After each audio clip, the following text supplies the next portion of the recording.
Eren's character transformation from noble, determined, generic anime boy protagonist to cold, self-aware, mysterious, sexy anime villain has defined Attack on Titan as a series, so much so that most people wouldn't even agree with that framing. I think Attack on Titan is basically the villain's tragic backstory played out piece by piece from his perspective, only for it suddenly to not be from his perspective anymore. But some people don't agree with this framing. That seems to be so obvious to me. To me, it seems undeniable that this was Isayama's greatest idea. The final big twist of the series was that Eren is the bad guy, but people everywhere in this community seem to reject this reading. So today in this video I want to analyze both sides of this conversation without the dismissive snark and sarcasm I usually do. I don't want to make jokes at the Jaegerists' expense. That name might even be going too far. I want to present the arguments for both sides, ultimately coming to my conclusion that Eren is clearly the villain, and not justified in anything he's doing. But I want to walk there slowly so I never have to explain this position again, and I don't want to have to hear any of these terrible arguments ever again. But also, as I tend to do, how these absurdly pro-Eren opinions originated is something I will also look into as we continue through this video.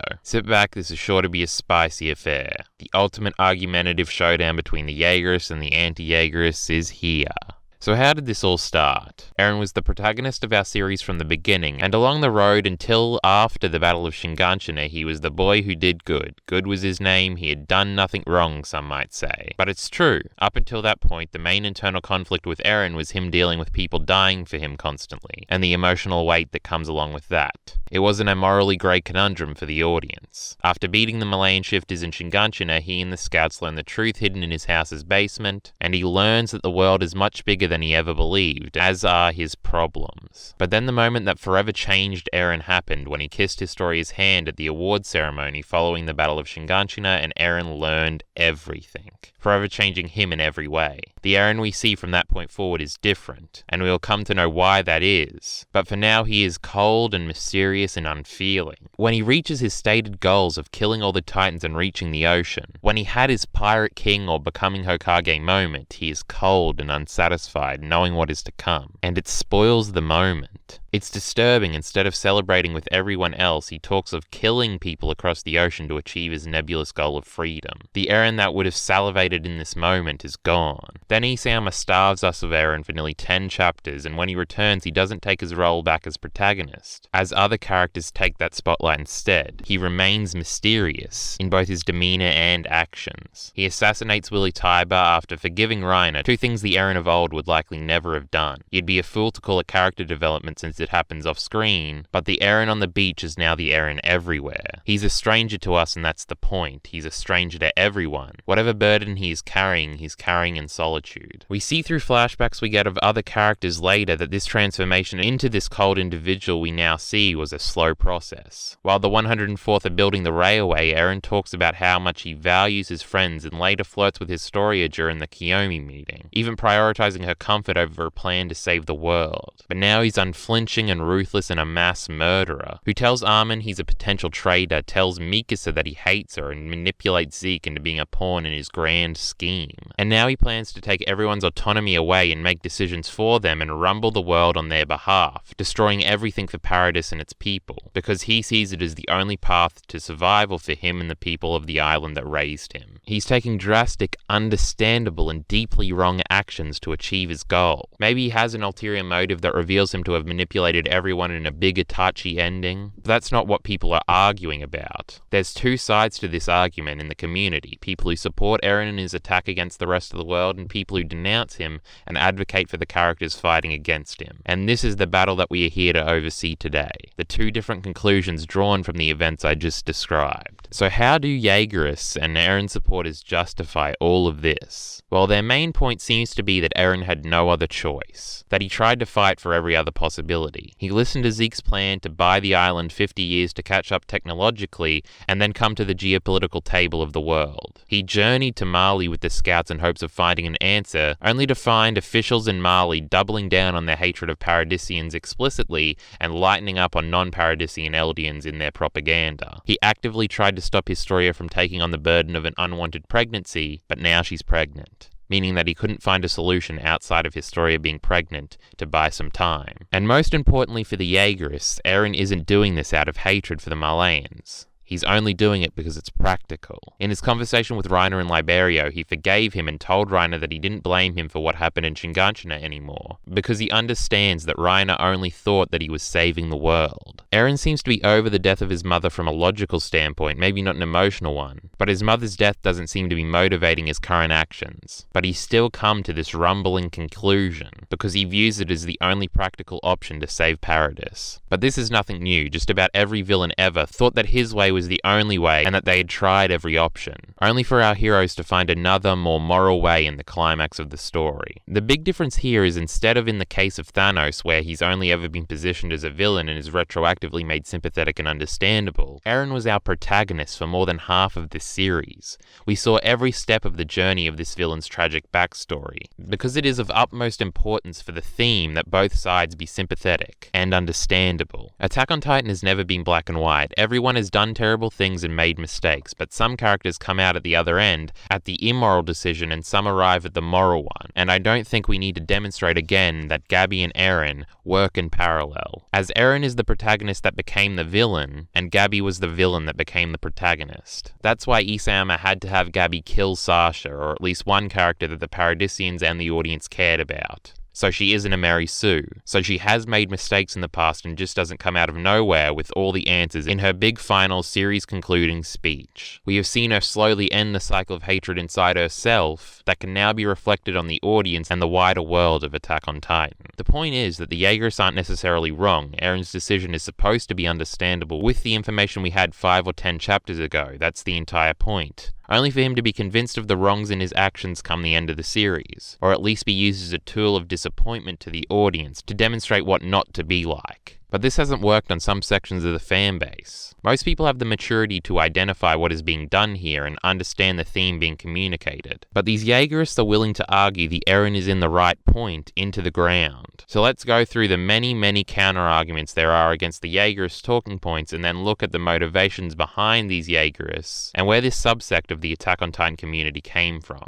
I think before we start the counter-arguments, I need to make a disclaimer about my opinion on the concept "the author is dead." I think most people understand this concept by now, but to put it simply, since I only ever implicated in its most basic concept, the author is dead just means that I believe that all art is inherently subjective, and not even the author's opinion on his own work has any more worth than anybody else's. Basically, it doesn't matter what Isayama thinks, it's all up to interpretation. Which means that technically no one is objectively wrong in this conversation we are all having. But for the arguments I'm making in this video, I'm not going to operate in this framework to better make my point. I may say Isayama is clearly indicating this, because while I'm not an authority on what Isayama believes or thinks, the evidence in the text seems to be pretty clear in the way it's leading the audience. And the reason I'm doing this is because I know that most of the people I'm arguing with aren't willing to make the conceits I make about all art and about the author being dead. Maybe if I pressured them they would admit that art is subjective, but they aren't fussed with opinions on authorial intent. So using different frameworks to criticize each other seems less effective than sometimes going down to their level. So I thought I should explain that method of attack before someone screams hypocrite, and that I think the author is dead, yet I refer throughout the video to Isayama's intentions. So now let's get into the counter-arguments against the Jaegerists' points. Firstly, they are right in that Eren is not doing this all out of hatred. He thinks this is the most/only practical solution. I agree there, but who cares? He is still rumbling the entire world outside of Paradis, killing potentially billions, while having already created another civil war type situation on Paradis to achieve it. And as should be obvious, as Hanji points out in chapter 127, nothing could ever justify that. After all, mass slaughter is wrong. And the reason that there's so much pushback against this idea in Jaegerist circles is because it's responsible and not very sexy. Hanji is the wise older adult here, standing up and explaining that no matter what, this is wrong, while Eren has the sexier appeal to the audience of fuck it, kill them all, they deserve it. This appeals to cynicism, which is a broader subject we are going to touch on later in the video, which appeals remarkably well to the hardcore Attack on Titan community for whatever reason. But Isayama is talking through Hanji in chapter 127, not Jean as some people have remarkably stupidly taken from chapter 127. Jean is actually supposed to represent the not yet won over members of the audience in that chapter. Ironically enough, he is supposed to be representative of the ignorant Jaegerists, who still have some faith in Eren and refuse to believe what he's become. while going on about everything wrong that's been done to himself and Eren. Our transformation into learning to advocate against Eren is supposed to be demonstrated here through Jean. He's acting incredibly stupidly in this chapter, not seeing the bigger picture and letting his personal perspective get in the way. Since like us, he was along with the entire journey that saw the hero become the villain, and remembers and admires the hero part of Eren that's gone now. Jean was there and understood every step of the way down this path of the villain's tragic backstory, but eventually he comes around and realizes that he's got to stop Eren and the rumbling because outside of himself, it's the right thing to do. Jean has always been tempted by the easy way out. Originally he joined the military to end up as an MP safely tucked away in the innermost walls, so that he'd never be in danger by a Titan. And we see Jean drawn back into the easy way out again at the beginning of chapter 127, but he reconciles that he could never live with himself and that the burnt bodies would never forgive him if he chose the easy road. Jean's internal struggle is represented by choosing between what is right, stopping Eren and saving the world, or what is easy, giving in to your perspective and emotion, doing nothing and letting Eren end the world. As an audience member, we are supposed to take the time to think about Jean's journey, in not choosing the easy way out, and apply it to ourselves. That's how themes and narratives work. There is nothing that can justify killing billions of people. The argument should end here. But then the self-preservation argument comes in and the nationalistic arguments come in. Now, I hate nationalism far more than the next guy. I think countries are inherently immoral and having pride in your country might be the most normie-core stupid thing possible. But even outside of this argument that Eren is justified because he's just protecting himself, and that Marley was going to attack them anyway, doesn't hold up either. Eren incentivized everyone to invade Paradis with his own actions at Liberio. Willy Tiber's speech was only as effective as it was because Eren proved him right by assassinating him and murdering hundreds of innocent people, military officials, and foreign dignitaries. This gets into another counterpoint that Eren in fact didn't try everything, to avoid resorting to a full rumble. Paradis is not being invaded by Marley because the Malayan government hates Eldians. The Malayan government was Eldian. Marley needed the resources of the island of Paradis because they are rich in unmined materials that would aid Marley in continuing to hold its place at the top of the geopolitical hierarchy, since the power of the Titans are quickly becoming outdated and outshined by advancements in technology. With the environmental details we have gotten from the technology in contemporary Marley, the nuclear weapons aren't that far off. And then the rumbling and the Titans won't be an issue anymore because a nuke would take care of them all quickly. Resources, not hatred, was the origin of the most recent Eldia and Marley conflict. Not thousands of years of hatred. Eren made it about hatred and revenge when he killed those people in Liberio. Public opinion can be changed through propaganda. If it was in the world's best interest to have the public come to like Eldians, then the governments of the world would make that happen. This could have happened if they were incentivized by monetary gain of the exported resources of the island of Paradis, but that option was never explored. And this crippling idea that the people of the world won't forgive the Eldians, even if the people in power don't actually hate them, can easily be solved. We are seeing it play out real time in the narrative. Gabi, like we talked about with Jean earlier, exists as a character to demonstrate that irrational hatred for the people of Paradis can be overcome. We saw it happen slowly in how the issue was tackled step by step. Isayama couldn't have been more blatant in his portrayal of cleansing Gabi of her irrational hatred. She was maybe the most extreme in her prejudice, and she was won over. So I think it's easy to make the argument that the others could be as well. And the same thing is demonstrated in the narrative by Magarth. He is the representation of a Malayan learning to see the Eldians as no different from himself, to demonstrate in the narrative that Marley and Eldia can end this cycle of hatred, especially if they are brought together against a common enemy that's threatening the entire world.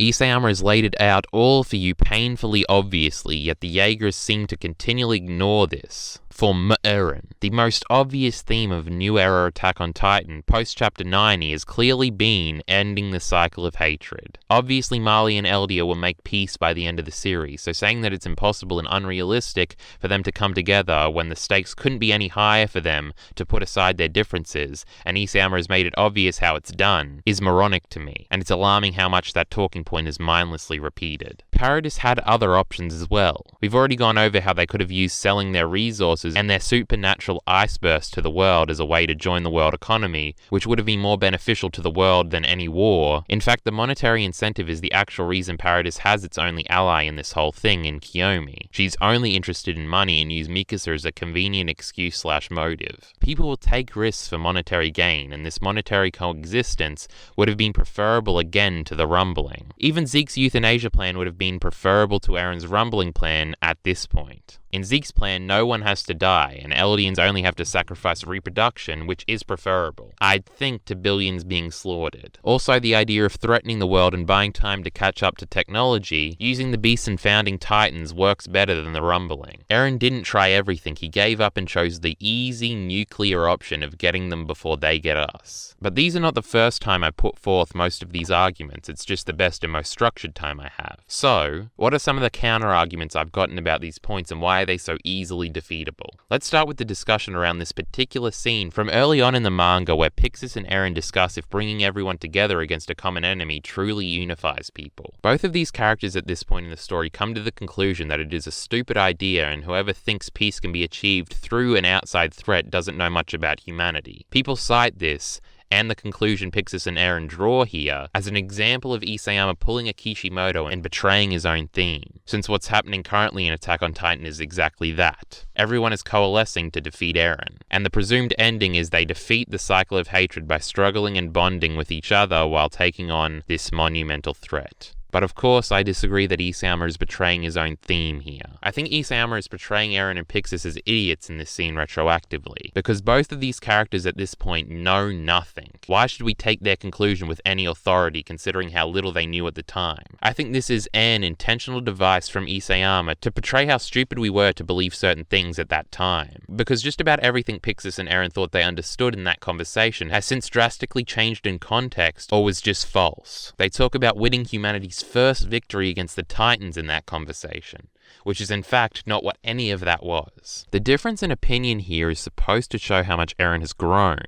That is, if we assume the Itachi ending and that he's doing all of this on purpose. If not, it's just the other characters proving his and Pixis' message wrong. This is not something that was stated outside of these two characters, it was their opinions, and their expressed opinions are not necessarily Isayama directly relaying a message. So we don't have the full context of the series to retroactively say that Isayama betrayed his theme yet. Nor do I think the idea of bringing people together through an outside force coming to fruition is necessarily Isayama betraying his themes anyway. This counter-argument doesn't hold up to me. But by far to me, the worst and most common counter-argument I see is that the scouts are inherently stupid for fighting against Eren because they have no plan for after defeating Eren. I can't believe this has to be explained again, but the world will end. Billions will die, and it will be on their conscience for them not stopping it. That is more than enough incentive to stop Eren for any moral person. The scouts have literally the best and easiest to understand motivation in the world to stop Eren. I can't believe people don't get it. Billions of lives of mostly innocent people. They must do what is right. The nationalism thing comes back in this conversation too sometimes when people call the scouts and Hanji traitors, or even race traitors for not aligning with Eren. I don't think the scouts are so narrow-minded and racist that they value the innocent lives of the Paradisians over the innocent lives of other people throughout the world. Since of course being a Paradisian or an Eldian is as arbitrary a distinction as there could possibly be. The scouts' motivation has always been and is to save the world. It's simple. There's no need for a selfish plan for survival after the fact. That very idea misses the moral point being made here. The scouts want to stop the slaughter of billions. That's it. And for doing the moral thing here, the narrative is likely going to reward them with a method to save themselves as well. There's another argument that's put forward not necessarily by Jaegerists, but by people who will say, I understand what Eren is doing is wrong, but I still think there's more to it. This is a pointless rebuttal. The Eren has another plan, bro, just wait. Talking point is frustrating because there's no point in bringing that up in this discussion, since if there is a big plot twist, we aren't going to see it coming anyway. Maybe Eren does and all this will be irrelevant. Maybe he doesn't. We couldn't possibly know. Please stop chiming in with this pointless point and let us have our fucking discussion here. So that's my counter to common counter arguments, but now I want to get into the real true juice of this video. What I think the motivation is behind the Jaegerists holding these opinions. In the face of all this evidence, how did the community largely become so pro-Eren well before his rumbling plan was even revealed, even though he became the abject villain in Liberia?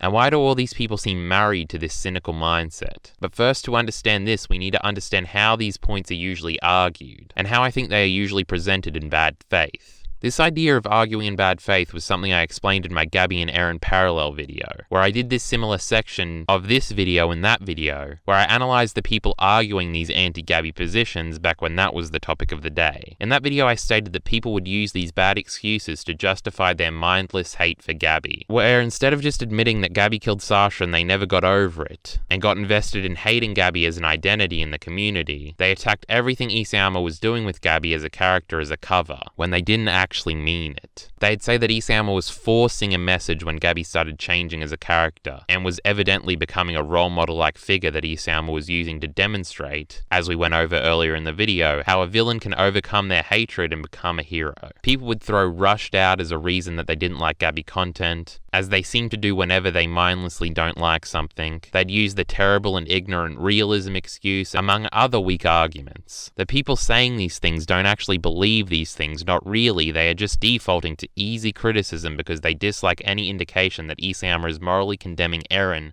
through Gabby. This same principle can be applied to why everyone was furious about everyone coming together to form the Cringe Avengers. Not because of rushed Connie development, not because of an Annie reunion that was saved for the next chapter, not because of so-called out-of-place comedy, but because it represented to the Jaegerists Isayama pulling against them. They reject anything that seems to be pointing away from Eren did nothing wrong, because they have already gotten really attached to Eren, which is a topic we will explore in a bit. It's not the actual content that they dislike, it's what the content seems to be indicating. It's not that the writing is bad and therefore Eren being portrayed as the villain is bad, it's that Eren is being portrayed as the villain and therefore the writing is bad. Their conclusion has come before the evidence. These people default to saying things like Eren had no choice, even though that's not true, because they like Eren and they want him to be validated by the narrative. People say Marley started it, even though that's antithetical to the entire point of the manga and not necessarily true, because they like Eren and want him to be validated by the narrative. People default to nationalism and say Eren is doing this for his people because they like Eren and want him to be validated by the narrative. This chapter was rushed, the Cringe Avengers are dumb, talk no jutsu. These are all just excuses because people want Eren to be validated by Isayama, when it's clear that Isayama's intention by parodying Eren's fans in the narrative was not to actually create an unironic, rabid,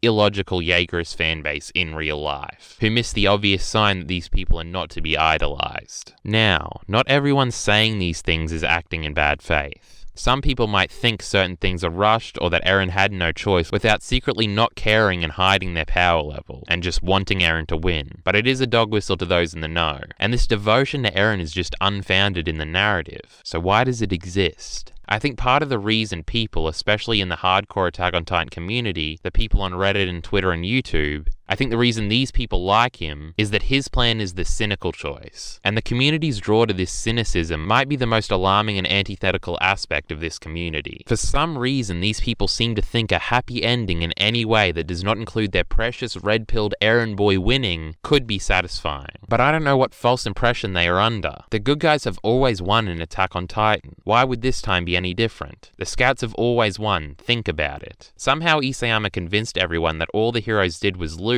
like they were the Starks in Game of Thrones or something, but the scouts just kept winning. Attack on Titan is not Captain Cynicism, and cynicism in narratives is never supposed to be the conclusion. Usually thematically, cynicism is used to beat down characters so they overcome it, like in Berserk and Evangelion, where the characters suffer a lot more than these Attack on Titan characters have. And still, by the end of the story, they overcome the cynicism and become hopeful again, by enacting change.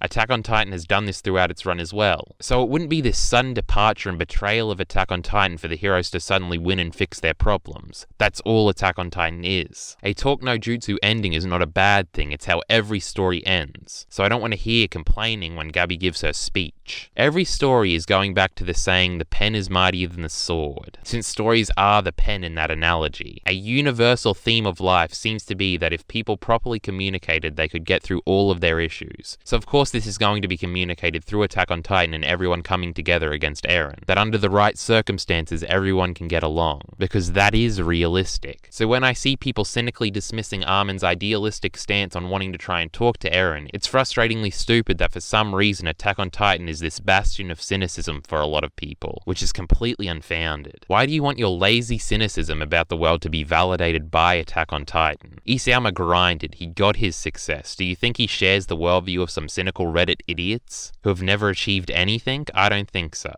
Instead, he's going to offer a hopeful message that maybe can pull you out of your cynicism and help you become a better person. Because after all, that's what the saying about the pen being mightier than the sword is all about. Stories can inspire more change in people than any act of suppression or violence or war regarding a cycle of hatred. That's the point. The scouts will overcome their hardships and come out the other side hopeful and with the moral conviction that will lead them to the right solution and an aspiration for a future that McGarth will probably share, ending the cycle of hatred. Another potential reason outside of just cynicism that might make Eren appealing to the Jaegerists is that he's been our protagonist from the start, and they got attached to him. But I sort of reject this idea and use the history of this hardcore Attack on Titan community as evidence. Eren was not always this loved character by the hardcore community. That didn't happen until after the time skip. Before that, everyone just mindlessly called him generic. So it's not this weird obsession with Eren the Jaegerists have, it's this weird obsession with post-time skip Eren. And I think one of the reasons this is because Eren got really masculine and cool and edgy after the time skip. Think about it, he's got an awesome new character design and his demeanor completely changed. He wasn't taking shit from anybody, wasn't crying like a 15-year-old anymore,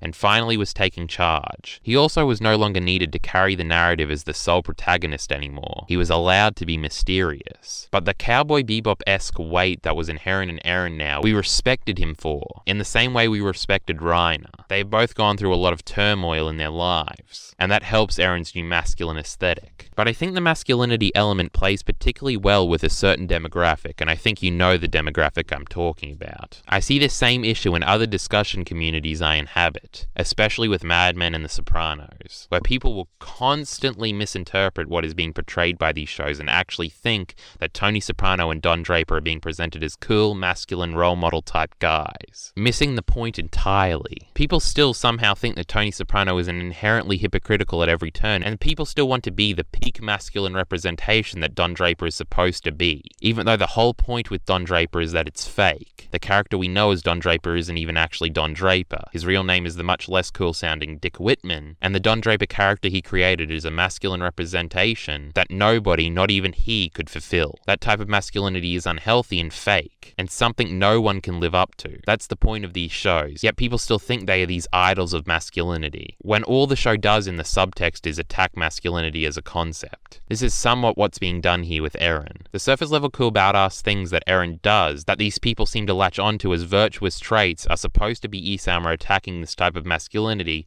showing that it's destructive. But people miss the subtext. Eren is not supposed to be a role model. Gabby, McGarth, Armin, and Jean are because they have actual solutions and are supposed to represent you in the narrative, something relatable, while Eren is trying to live up to a standard that no one could live up to, taking on unnecessary burdens. But people think it's cool to say fuck everything, fuck everyone, I'll fix this on my own. It goes back to the argument we were having earlier. Hanji represents the more adult, practical, logical, moral way of thinking, while Eren represents the more sexy, rebellious way of thinking, which appeals more to these certain groups of people even though it's stupid. But removed from all of this, the biggest reason, the patient zero of this pandemic of Jaegerists is that fucking Soul video, I think. This fucking video changed everything regarding Eren's character and still refracts throughout the community today. Look at the amount of views this video has, it's over 1 million. There are not a million English-speaking people that read Attack on Titan every month. So somehow he broke through that barrier and hit mainstream appeal with this video. And everyone has seen it, and everyone endlessly repeats the conclusions from this video everywhere. The keep moving forward meme came from this video and it's still everywhere today. I don't even dislike this video, I don't think Soul did anything wrong.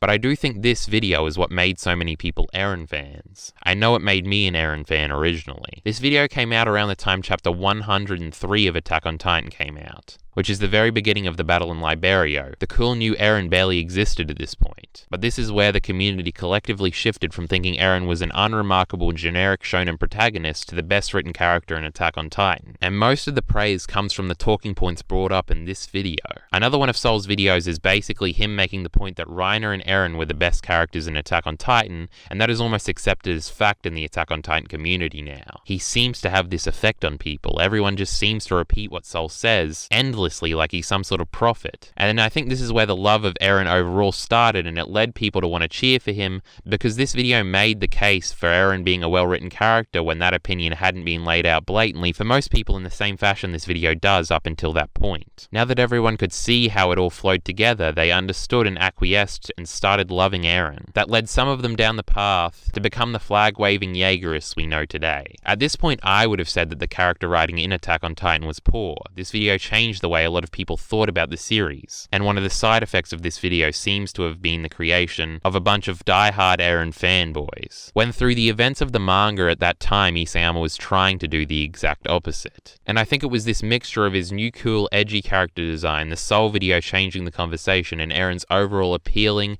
rebellious masculinity merged with the inherent mystery in his character that fused together to create the petri dish of Jaegerists we have today, who won't accept anything but their golden boy shining because these various things have made them like him so much, which constantly leads to them making the worst arguments and having the worst opinions. And that concludes my massive diatribe about the whole Eren and Jaegerist situation. Eren is the bad guy, I don't know what to say. I'm sure we'll get some pushback in the comments, probably people using counter arguments I already went over in the video. You know how YouTube comment sections are. If you enjoyed the video and have stuck around till the end, thank you. And if you want more content like this, you can show your support on Patreon. I only have 2 tiers, a $1 and a $5 tier, which is all bonus content, from blog posts to whole video libraries. Follow me on Twitch and Twitter as I diversify on those platforms as well. Support links in the description below.